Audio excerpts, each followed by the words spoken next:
everybody, and welcome to another edition of the MavLife Sports Report. I'm Keith Demolder here with my co-anchor Connor Hines. Connor, what do we have on the show today? Thanks, Keith. We've got a packed show ahead, as always, here on the MavLife Sports Report. Let's get right into it with girls varsity volleyball, who won Tuesday's home game against the Vista Panthers by a score of 3-1. They followed that up with another win against Point Loma very next day, 3-1 as well. On senior night last Thursday, the Mavs defeated Carlsbad, sweeping them 3-0, finishing their regular season with a 19-7 record. With the 19-7 record in the regular season, the Mavs finished yet another great season here at LCC. Yesterday was Veterans Day, and the Mavs were able to defeat the Valhalla Norsemen by a score of 3-0 in round 1 of the CIF Division I Girls Volleyball Championship. The Mavs will go on to play La Jolla Country Day on Friday, November 14th, in the quarterfinals match. Yeah, and remember to tune into next week's MavLife Sports Report with a full recap of the girls varsity volleyball team and their CIF playoff run. Moving on to varsity field hockey, the Mavs' 3-game winning streak was snapped as they dropped 2 straight contests, losing to Rancho Buena Vista and then the Fallbrook Warriors, Keith, both by a score of 1-0. Yesterday, the Mavs hosted San Diego Academy Mustangs in their final regular season game.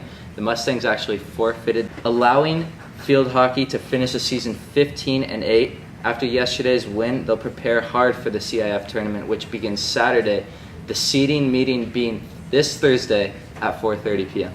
Yeah, Connor, it'll definitely be interesting to see how these Lady Mavs turn out in that CIF run. Senior Bailey Bogan has been great this season. She has 15 goals, 14 assists, and 44 points on the season. She has been dynamic as well. She and junior Nina Randolph, they have both combined for 74 total points this season. They'll be players to watch when they try and contend for a CIF championship. Indeed, Keith, we know how strong this Maverick field hockey team can be. Transitioning to boys varsity water polo, the Mavericks got a win on the road out in Valley Center by a score of 16-11 in their final regular season game, finishing their regular season at a solid 17-10. The team will be the number 4 seed participating in the 2014 CIF Playoffs Division I tournament beginning today. However, they have a bye, being the number 4 seed, and will play either Valhalla or Valley Center on Saturday in the quarterfinals. Connor, we had some great football action last week. What happened with the freshman and JV teams against Torrey Pines? Keith, we saw mixed results from the freshman and junior varsity teams. The Mavericks freshman football team, they lost Thursday's away game against the Torrey Pines Falcons by a score of 24-7, while the JV team defeated the Falcons by a score of 21-14. The freshman team finishes its regular season with a 5-4 record, while the JV team finishes with an excellent 7-3 record on the season. Yeah, great job to those JV players. Probably going to see them next season playing on the varsity squad. Unfortunately for LCC, though, Friday's Beach Bowl contest did not come out in LCC's favor. LCC ended up losing the game 13-0 against the Torrey Pines Falcons. Yeah, Keith, getting into this first half recap, it was not the cleanest from either side. The Mavs surrendered 3 turnovers in the first half, 2 of which being forced on interceptions by defensive backs Connor Mead and Tristan Alessi. However, the Falcons were not able to take advantage on either interception.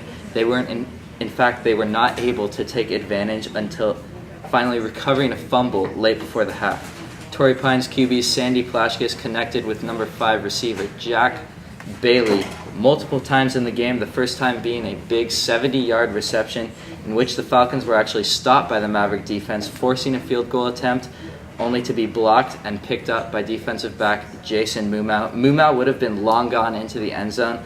Unfortunately, a penalty brought that one back, giving the Falcons a new set of downs and allowing quarterback Plashkis to run it in for the 7-0 lead.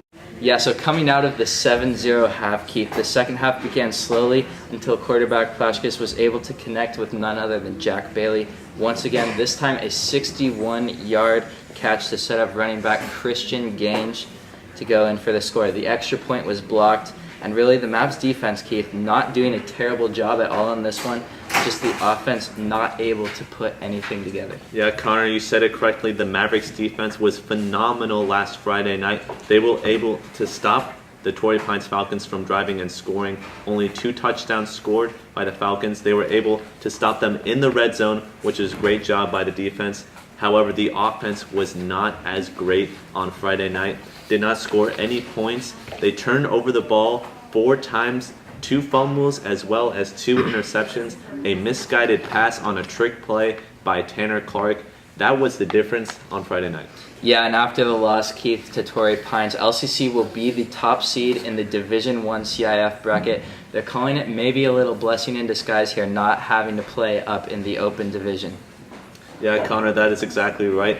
They have the number 1 seed, which means home field advantage throughout the CIF playoffs.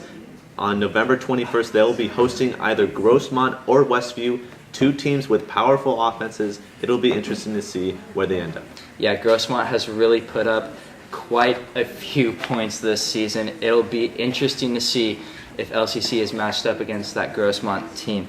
Everyone's excited for this opportunity, being the number 1 seed in the Division I playoffs. They could possibly see El Camino or Vista, 2 teams they have already played this season, if they are to make the finals, which will be at Southwestern College, Keith. It'll be great to see here down the stretch with CIF competitions in 4 different sports here coming up. MavLife Sports is your headquarters for the latest news on the CIF playoffs. Be sure to follow us on Twitter and Instagram for the latest updates. This weekend, as well as next week, will feature a slate of CIF action from boys water polo, football, girls volleyball, and field hockey. It should be interesting to see, Connor.